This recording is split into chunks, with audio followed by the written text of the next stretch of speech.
Chapter 2. Brett had first met May at summer camp. This is not one of those classic love stories where two campers fell in love over several weeks, spending time together doing crafts, rowing canoes, making s'mores. That's not the kind of camp that Brett and May had attended. The teens had actually only met a few years back, as younger teens during a day camp.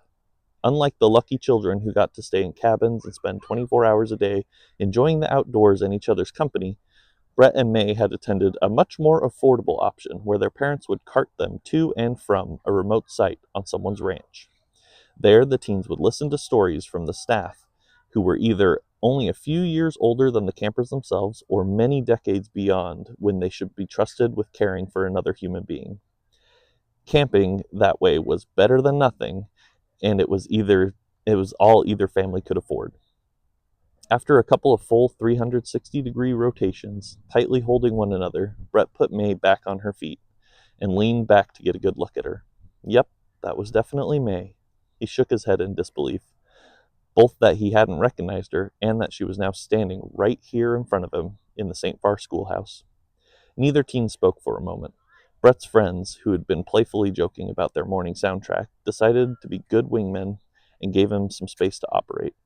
Clearly, things were already going well. No need for them to interject. Brett was first to speak. "What are you doing here?" It came out a bit more forceful than he had hoped. May either didn't notice or she didn't mind. "My family just moved in a couple weeks ago." May and her family had previously lived in Stockdale, or was it Floresville? Brett couldn't remember. Either way, it was some town outside of the famous Texas Triangle. Every day, after the activities at day camp concluded, the teens' parents would pick them up, and they would drive in opposite directions, back to their homes for the night. Now she's here in St. Farr. Wait, why St. Farr? Why would you move to St. Farr? Brett's internal monologue began to scold him. Why could he only manage to ask her stupid questions? Just act normal. My dad, he always wanted a ranch, and this is what was in our budget. Makes sense, Brett replied, but it didn't really make sense. He didn't know anything about the prices of purchasing parcels of ranch land. Why was he trying to have such an adult conversation with this girl? He had just literally swept her off her feet. His teenage mind began pleading with him. Make a move, dummy. The bell rang. It was time for them to review the seating chart taped to the blackboard at the front of the class and take their seats. With no time left on the clock, Brett decided just to jump in with both feet and let his feelings take the lead. Do you want to go to lunch? It's like 8 in the morning. Besides, I have class, May replied with a smirk, motioning to the classroom where the rest of the teens had already taken their seats. I mean at lunchtime. Let's eat lunch together. Sure. Finally, after floundering like a catfish stuck on the shore of St. Farr Lake, Brett had closed the deal. He quickly glanced at the seating chart, saw that he was assigned on the left side of the class by Adam. May, unfortunately, was all the way in the back. Brett couldn't focus on anything school-related for the rest of the morning. He kept glancing back to make sure that May was actually there.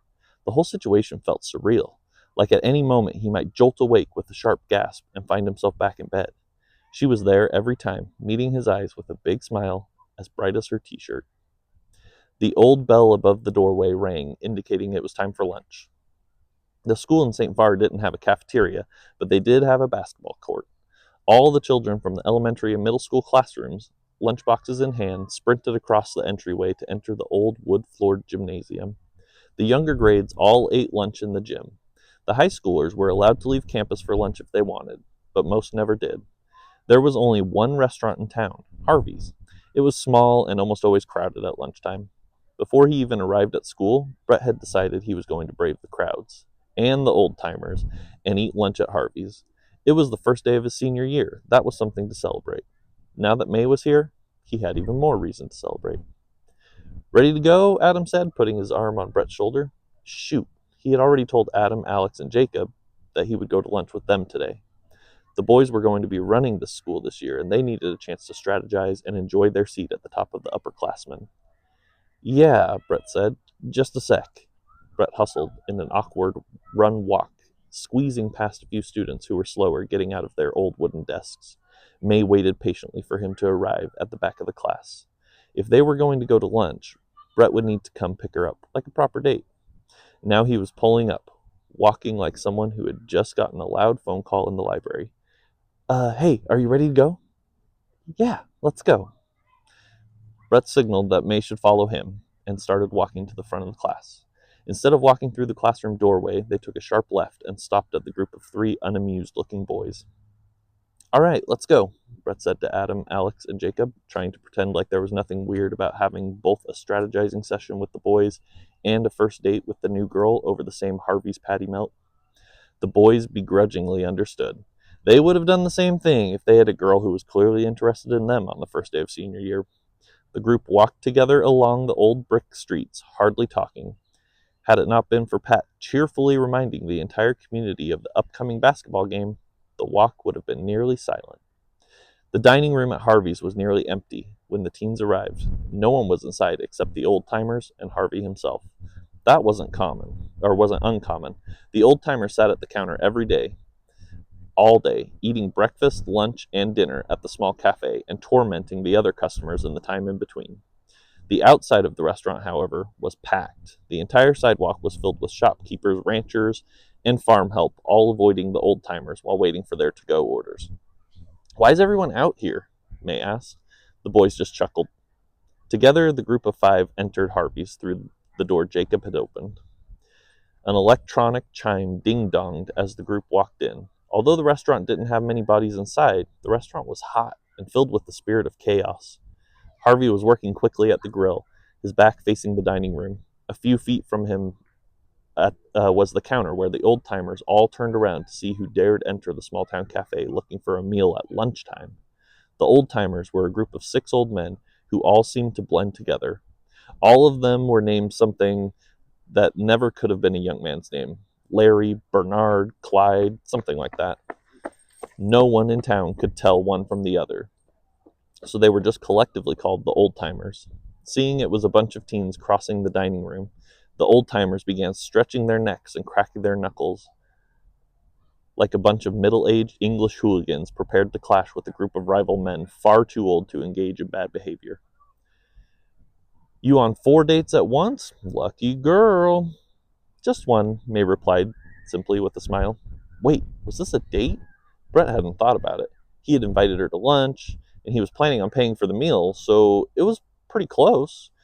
If it wasn't for the 3 other guys joining them, he would have definitely called it one. Now, he didn't need to. May had already made that decision. Pushing through the old timers' nonsense and their doughy old man bodies, Brett ordered some food. Hey, Harvey, 2 patty melts when you have time, please.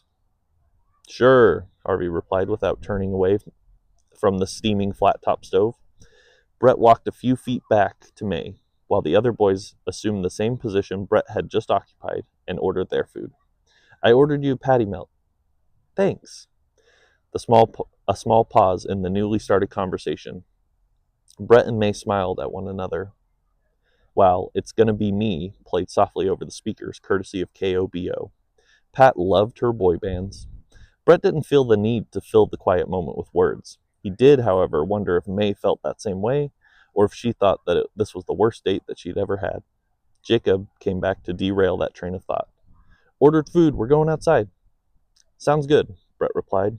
Clearly the boys were expecting Brett and May to come outside to wait for the food with them, and the rest of the customers. Brett didn't care. He wanted to spend some one-on-one time with May, even if that meant he would be subjected to the terrible jokes and annoyed gazes of the old-timers. The 2 teens sat and ate their patty melts, completely tuning out the old-timers' quips, the door chimes dinging from a constant stream of St. Farians coming in and out of the restaurant to pick up their orders, and the sound of outdated pop records spun by Pat. They hardly noticed when Jacob, Adam, and Alex popped in to tell Brett that they were headed back to school.